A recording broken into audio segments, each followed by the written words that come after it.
Welcome to Ramanujan classes of mathematical science. हमारे YouTube channel Ramanujan classes of mathematical science पर एक बार फिर आपका स्वागत है। आज हम ये वीडियो लेके आए क्लास 10th के लिए। चैप्टर 3 है pair of linear equation in two variable. ठीक है, लीनियर इक्वेशंस हैं यहाँ पर और टू वेरिएबल वाली इक्वेशन है। सबसे पहले तो लीनियर इक्वेशन हम पढ़ चुके हैं क्लास 9th में। Linear equation in two variable हम ये चैप्टर क्लास 9th में पढ़ चुके हैं, लेकिन फिर भी मैं एक बार बता दूँ कि लीनियर इक्वेशन का मीनिंग होता है कि वो इक्वेशन जिसकी डिग्री क्या हो, 1 हो। ठीक है, डिग्री मीन्स हाईएस्ट पावर। ठीक है, लीनियर इक्वेशंस का जो फॉर्मेट हमने पढ़ा था वो पढ़ा था ax plus B Y plus C equal to 0। ठीक है, यहाँ पर दो वेरिएबल हैं x और y, और a क्या है, कोफिशिएंट ऑफ x है, b क्या है, कोफिशिएंट ऑफ y है, और c क्या है, कांस्टेंट वैल्यू है। ठीक है, तो ये क्या है, linear equation in two variable है। दो वेरिएबल्स हैं हमारे पास। लीनियर इक्वेशन हम इसको क्यों बोल रहे हैं, क्योंकि यहाँ पर जो भी वेरिएबल है उसकी पावर कितनी है, 1 है। ठीक है, यानी कि हाईएस्ट पावर जो है या डिग्री जिसे हम बोलते हैं हाईएस्ट पावर, वो कितनी है, 1 है। तो ये क्या हो गया, लीनियर इक्वेशन हो गया। ठीक है, अब यहाँ बात होती है पेयर्स की। ठीक है, तो यहाँ पर हमें क्या है कि दो दो इक्वेशन हमारे पास हैं। ठीक है, पेयर मीन्स क्या होता है, जोड़ा। तो यहाँ पर दो इक्वेशन हमारे पास है। तो फॉर्मेट अगर हम इक्वेशंस का देखें तो फॉर्मेट यही रहता है, बस पेयर है तो हम थोड़ा सा चेंज कर देते हैं, a1x plus b1y plus c1 और a2x plus b2y plus c2 is equal to 0। ठीक है, तो ये हमारा क्या हो गया, पेयर हो गया। चलिए, अब ये तो हो गया कि लीनियर इक्वेशन क्या हो गई, हाईएस्ट पावर 1 हो तो वो लीनियर इक्वेशन होती है। टू वेरिएबल्स मीन्स होता है जिसमें दो वेरिएबल हो। इसके बाद हम आगे चलते हैं इसमें कि सबसे पहले जो एक्सरसाइज है यहाँ पर 3.1, उसमें सिर्फ कुछ नहीं है, वर्ड प्रॉब्लम है। 3 क्वेश्चन हैं। उन वर्ड प्रॉब्लम को हमें एल्जेब्रिकली और ग्राफिकली सॉल्व करना है, रिप्रेजेंट करना है। ठीक है, तो एल्जेब्रिकली मीन्स क्या होता है कि जो वर्ड प्रॉब्लम है उसको हमें इक्वेशन के फॉर्मेट में लेके आना है, उसकी इक्वेशन हमें बनानी है, इक्वेशन फाइंड करनी है। और जो ग्राफिकली होता है या जिसे हम ज्योमेट्रिकली भी बोलते हैं, उसका मीनिंग होता है कि हम उसको ग्राफ पर कैसे रिप्रेजेंट कर सकते हैं। ग्राफ पेपर जो होता है उस पर हम उसको कैसे रिप्रेजेंट करेंगे उस इक्वेशन को। ठीक है, तो ये ग्राफिकली और एल्जेब्रिकली हो गया कि उसको कैसे रिप्रेजेंट करना है। इसी के बाद हम चलते हैं एक्सरसाइज की तरफ। एक्सरसाइज 3.1 है। तो एक्सरसाइज 3.1 में 3 ही क्वेश्चंस हैं और तीनों क्या हैं, वर्ड प्रॉब्लम है। तो इसने बोला है फर्स्ट क्वेश्चन में कि हमको जो ये वर्ड प्रॉब्लम दी है उसको represent this situation algebraically and graphically, algebraically और ग्राफिकली रिप्रेजेंट करना है। क्वेश्चंस की तरफ चलते हैं। फर्स्ट क्वेश्चन है कि Aftab tells his daughter 7 year ago I was 7 times as old as you, you were also 3 year from now, I shall be 3 times as old as you will be। ठीक है, तो इस जो कंडीशन है इसको हमें रिप्रेजेंट करना है। चलिए कैसे करते हैं। देखो फर्स्ट में इस क्वेश्चन में इसने क्या बोला है, आफ्ताब ने, आफ्ताब अपनी बहन से बोल रहा है कि आज से 7 साल पहले, आज से 7 साल पहले मैं उसकी एज का 7 ईयर था, 7 टाइम्स था। ठीक है, उसकी एज जितनी थी उसका 7 टाइम्स था। आज के 3 साल बाद, आज से 3 साल पहले तो 7 टाइम्स हो गए, आज के 3 साल बाद मैं कितना हो जाऊंगा, 3 टाइम्स हो जाऊंगा। ठीक है, तो हमें इस कंडीशन को, इस सिचुएशन को रिप्रेजेंट करना है। चलिए कैसे करते हैं। देखो सबसे पहले वो आज बात कर रहा है तो हम प्रेजेंट में उसके रिप्रेजेंट जो एज है, प्रेजेंट एज है, उसको मानते हैं। क्या मानते हैं, तो सबसे पहले हम लिखेंगे कि let the present age of Aftab, present age of Aftab equal to x। ठीक है, let the present age of Aftab sister, Aftab sister equal to y। ठीक है, प्रेजेंट की एज हमने मान ली कि अब आफ्ताब x ईयर का है और उसकी जो बहन है, सिस्टर है, वो y ईयर्स की। अब उसने बोला है आफ्ताब ने कि 7 साल पहले, अब से 7 साल पहले, तो आफ्ताब कितना रहा होगा 7 साल पहले। अब x है, मान लो किसी बच्चे की उम्र आज की डेट में 10 साल है तो वो 7 साल पहले कितना रहा होगा, 3 साल का। ठीक है, 10 - 7, 10 - 7। ठीक है, तो यहाँ पर वो आज की जो प्रेजेंट एज है उसकी है x, तो 7 साल पहले कितना रहा होगा, x - 7। चलिए, तो 7 ईयर एगो, यहाँ पर लिखेंगे 7 year ago Aftab age, equal to x minus 7, ठीक है। फिर 7 year ago Aftab sister age, Aftab sister age equal to y minus 7, ठीक है। अब ये इनकी 7 ईयर एगो वाली क्या आ गई हमारे पास, एज आ गई। तो इसने बोला था आफ्ताब ने कि आफ्ताब इसका 7 टाइम्स था, यानी कि अगर आफ्ताब की जो सिस्टर है उसकी एज में 7 से मल्टीप्लाई करते तो दोनों की क्या एज इक्वल हो जाएगी, ठीक है। कर देते हैं, तो x minus 7 equal to 7 multiply y minus 7, ठीक है। क्योंकि आफ्ताब 7 टाइम्स था तो सिस्टर की जो एज है उसमें 7 से मल्टीप्लाई कर दिया तो दोनों की एज क्या हो गई, इक्वल हो गई। यहाँ से अगर हम इस इक्वेशन को सॉल्व कर दें तो x माइनस 7 इजकल टू यहाँ 7 से मल्टीप्लाई करेंगे अंदर तो 7y minus 49, x minus 7 minus 7y plus 49 equal to 0। हम इस पूरे को उठा कर इधर ले गए। यहाँ से हम देखेंगे कि x माइनस 7y 49 प्लस का है, 7 माइनस का है, तो प्लस का 42 इजकल टू 0। देखिए एक इक्वेशन हमारे पास आ गई, ठीक है। फर्स्ट इक्वेशन हमने इसकी फाइंड कर ली। अब चलते हैं नेक्स्ट कंडीशन। सेकंड कंडीशन क्या है इसमें, फिर उसने बोला है I shall be 3 times as old as you, अच्छा आल्सो 3 ईयर्स फ्रॉम नाउ, अब से 3 साल आगे। अब जो प्रेजेंट एज है x जो प्रेजेंट एज है उसके 3 साल आगे, तो अब x का है तो 3 साल आगे कितने का होगा, मान लो बच्चा 10 साल का है तो 3 साल आगे कितने का होगा, 13 का होगा, 13 ईयर्स का होगा। तो यहाँ भी अगर वो आफ्ताब x का है तो 3 साल आगे कितने का होगा, x प्लस 3 का होगा। तो हम यहाँ से यहाँ लिखेंगे 3 ईयर नाउ फ्रॉम, ये बोला ना, हाँ 3 year from now equal to कितना हो जाएगा, x प्लस 3, ठीक है। क्या आफ्ताब और आफ्ताब सिस्टर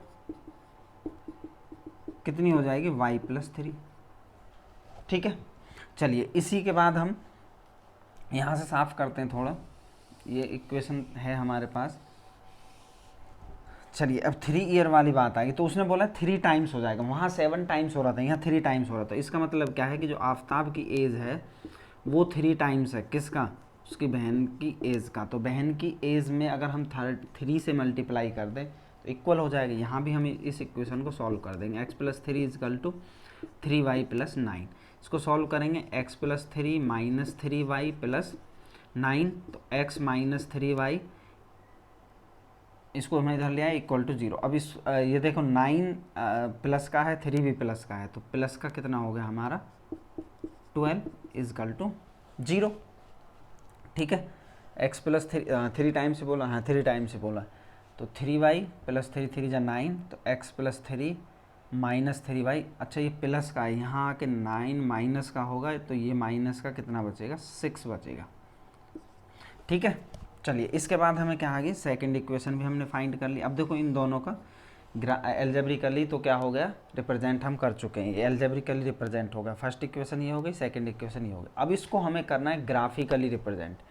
देखो ग्राफिकली रिप्रेजेंट कैसे हम इसको करेंगे, वो हम करेंगे ग्राफ पेपर पर। अब यहाँ ग्राफ पेपर तो नहीं है, लेकिन यहाँ हम बनाते हैं रफली ग्राफ पेपर बनाते हैं। सबसे पहले हम इक्वेशन यहाँ लिख लेते हैं। फर्स्ट इक्वेशन क्या थी, x minus 7 y plus 42 equal to 0। Second है x minus 3y minus 6 equal to 0, ठीक है। चलिए ग्राफ बनाएं अगर इसका हम रफली, तो देखो ये y एक्सिस है, ये x एक्सिस है, x डैश y डैश, ये ओरिजिन हो गया O, ठीक है। सबसे पहले हम क्या करेंगे, यहाँ से x और y की वैल्यू फाइंड करेंगे सबसे पहले, ठीक है। तो वैल्यू फाइंड करने के लिए क्या है कि हम पहली वाली जो इक्वेशन है उसके लिए एक टेबल बनाएंगे जिसमें हम x और y की वैल्यू फाइंड करेंगे। कैसे फाइंड करेंगे, एक बार हम x की वैल्यू 0 पुट कर दें और एक बार y की वैल्यू। अगर हम यहाँ x की वैल्यू 0 पुट करेंगे, देखो x की वैल्यू अगर हम फर्स्ट वाली में 0 पुट करें यहाँ पर, तो 0 माइनस 7y इजकल टू, इसको इधर लेकर जाएंगे माइनस 42, माइनस से माइनस कट जाएगा तो y इजकल टू 42/7, तो 7 6 जब, तो y की वैल्यू कितनी आ गई, 6 आ गई, ठीक है। अब नेक्स्ट हमें y की वैल्यू 0 पुट कर दें इसमें। जब y की वैल्यू हम इसमें 0 पुट कर देंगे तो ये पूरा 0 हो जाएगा, तो x इजकल टू कितना हो जाएगा, -42 हो जाएगा, ठीक है। चलिए इसके बाद हम आते हैं, फिर हमें क्या करना है, सेकंड इक्वेशन के लिए हमें एक टेबल बनानी है, एक्स वाई। अब देखो यहाँ भी सेम वही कंडीशन, एक बार x इजकल टू 0 रख दो। अगर हम यहाँ पर x इजकल टू 0 रख दें, देखो यहाँ 0 minus 3y minus 6 equal to 0, तो माइनस 3y इजकल टू 6, तो y इजकल टू -2 आ गया। तो x की वैल्यू 0 तो y की वैल्यू -2। अब अगर हम y इजकल टू 0 पुट करें, अगर हम y इजकल टू 0 पुट कर दें, तो x minus 3 into 0 minus 6 equal to 0, तो ये तो 0 हो गया, तो x इजकल टू कितना आ गया, 6 आ गया। y की वैल्यू 0 तो x की वैल्यू 6 आ गई। ठीक है, अब ये हमारे पास x और y की वैल्यू आ गई। इसके बाद हम यहाँ पर ग्राफ बना सकते हैं। देखो ग्राफ में इस टाइप से होता है 1 2 3 4 5 6 7 8 9 10, इस टाइप से इधर प्लस में होगा x, इधर x कहाँ होगा, माइनस में होगा, y इधर प्लस में होगा और y इधर किस में होगा, माइनस में होगा। ठीक है, अब x की वैल्यू 0 है, y की वैल्यू 6 है। ठीक है, x की वैल्यू 0 यहाँ होगी और y की वैल्यू 6 कहाँ होगी, 1 2 3 4 5 6 यहाँ होगी। तो ये पॉइंट हमें मिल गया, क्या है, 0,6। नेक्स्ट है x की वैल्यू -42। अब देखो -42 तो कहीं इस पर आगे जाएगा, हम मान लेते हैं, मान लो यहाँ है 42 और y की वैल्यू 0 है, तो ये हमें मिल गया क्या, -42,0, क्योंकि पहली वाली जो वैल्यू होती है वो x की होती है। अब ये हमें 2 पॉइंट, इस इक्वेशन के 2 पॉइंट मिल गए, तो हम क्या करेंगे, इन दोनों पॉइंटों को मिलाते हुए एक लाइन आगे बढ़ा देंगे। ठीक है, नेक्स्ट अब हम यहाँ से देखेंगे, x की वैल्यू दूसरी लाइन के, x की वैल्यू 0 है तो y की वैल्यू -2, x की वैल्यू 0 y की वैल्यू -2, तो नीचे चलता है y, क्योंकि -1 -2 -3 -4 -5, इधर ये -1 -2 -3 -4 -5, ये 1 2 3 4 5 6 7 8 और इधर 1 2 3 4 5।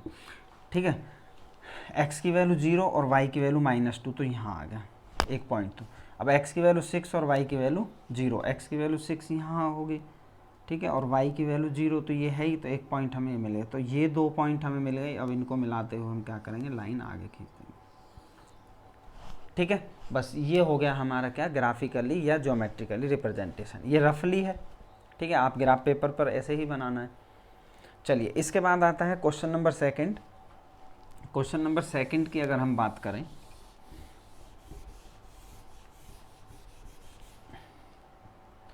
क्वेश्चन नंबर 2 है। देखो 2 क्या बोल रहा है, 2 बोल रहा है the coach of a cricket team buy 3 bats and 6 balls of RS 3900। एक कोच है क्रिकेट का, वो 3 बैट्स और 6 बॉल्स खरीदता है, कितने में, 3900 रुपये में।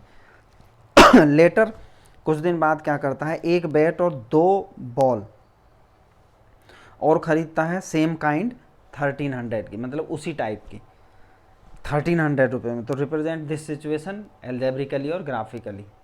ठीक है, चलिए यहाँ सबसे पहले हम क्या देंगे, देखो यहाँ पर बैट और बॉल है, बैट और बॉल 2 चीज़ है। तो सबसे पहले हम लिखेंगे let the price of bat is equal to x और let the price of ball is equal to y।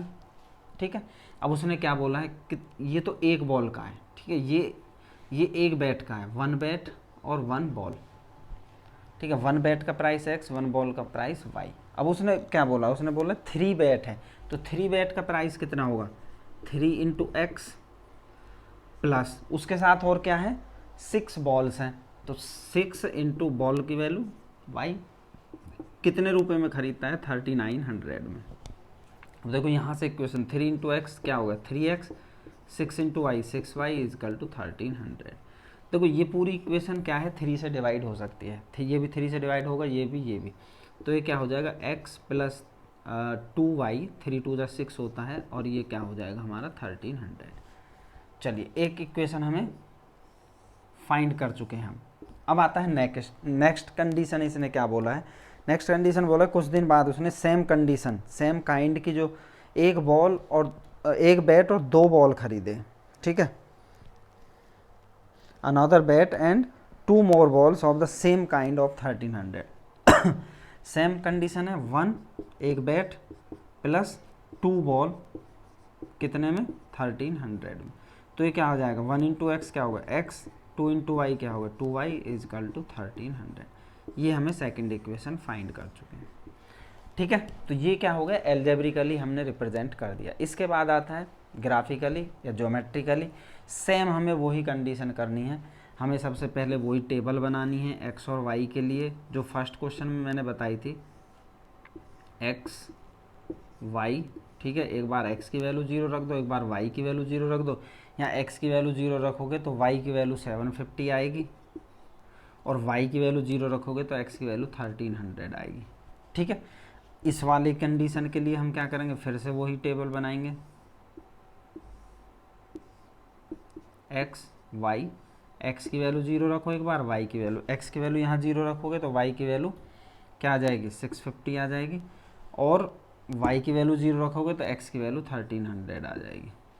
ठीक है, दोनों कंडीशंस हमें पता चल गई। इसके बाद हम क्या कर देंगे ज्योमेट्रिकली रिप्रेजेंट कर देंगे, ग्राफ बनाएंगे वही, और यहाँ पर हम ये यूनिट चेंज कर लेंगे क्योंकि 1300 और 750 ये यूनिट बहुत बड़ी है। तो हम यहाँ का क्या कर लेंगे कि 100 इज इक्वल टू 1 यूनिट।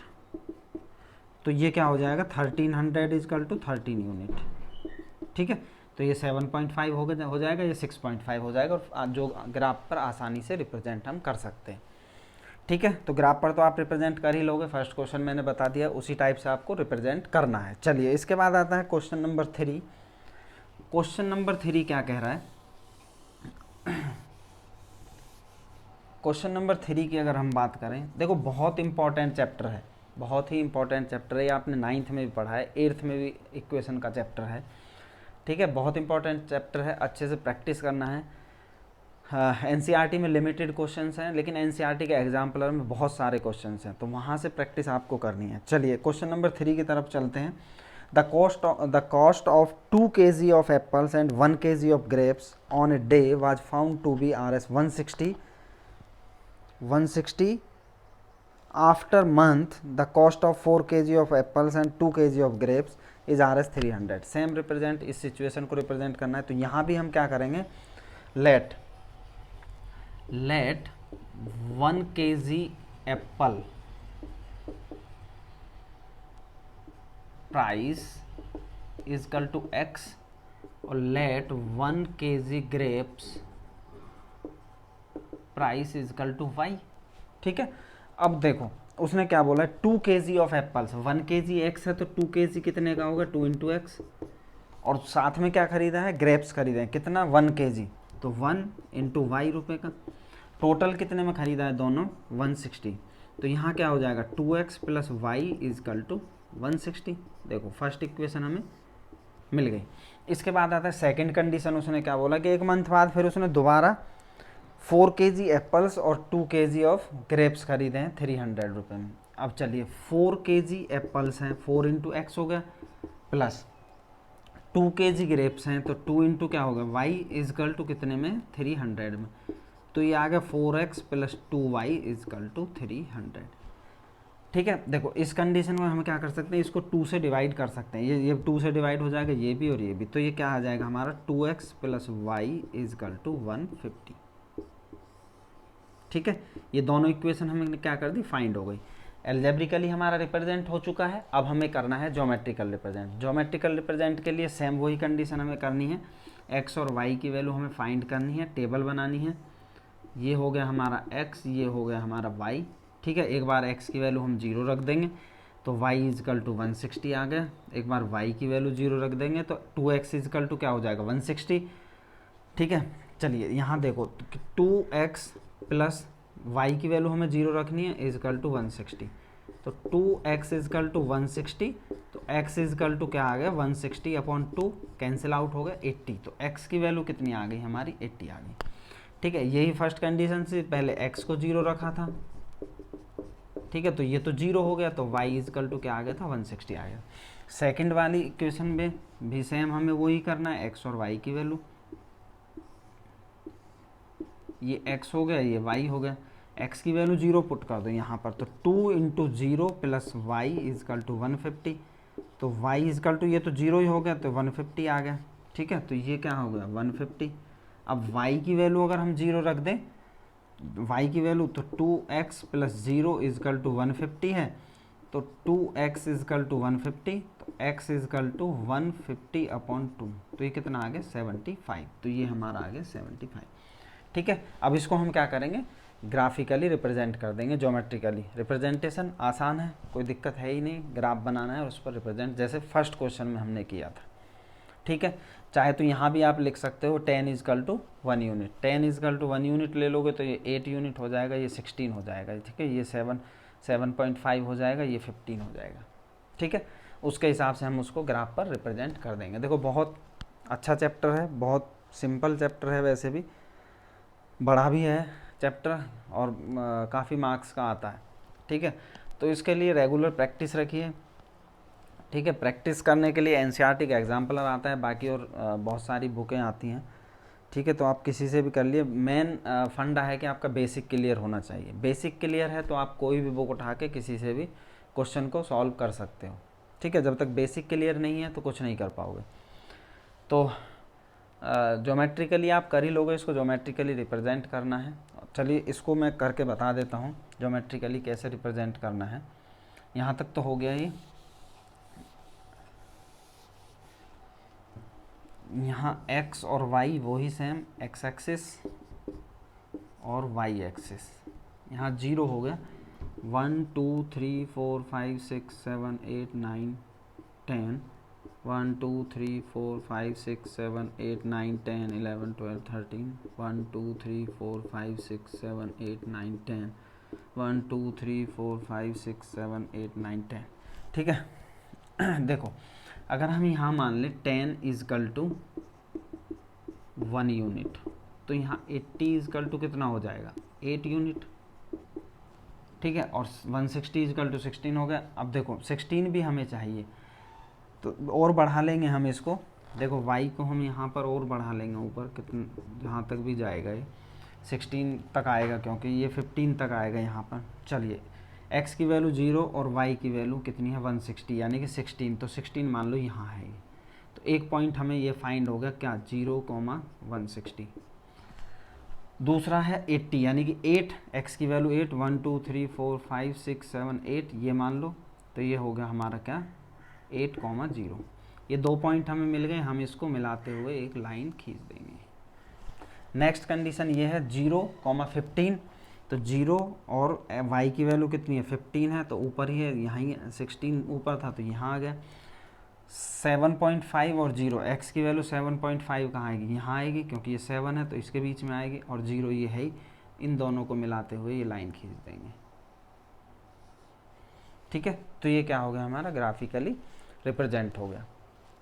चलिए इसी के बाद ये एक्सरसाइज फिनिश हो गई। इसके बाद हम सेकंड एक्सरसाइज लेके आएंगे 3.2।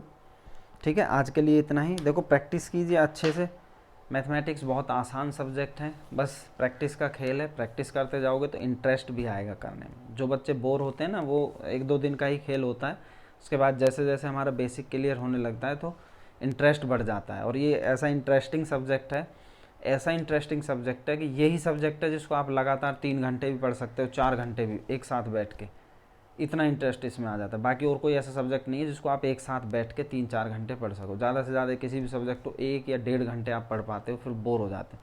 लेकिन मैथमेटिक्स में अगर इंटरेस्ट किसी का आ गया तो आप 2 से 3, 4, 5 घंटे भी इसको रेगुलर पढ़ सकते हैं। तो इंटरेस्ट जगाइए अपना, और बहुत सारी बुक हैं उनसे प्रैक्टिस कीजिए। आज के लिए इतना ही। Good day, thank you.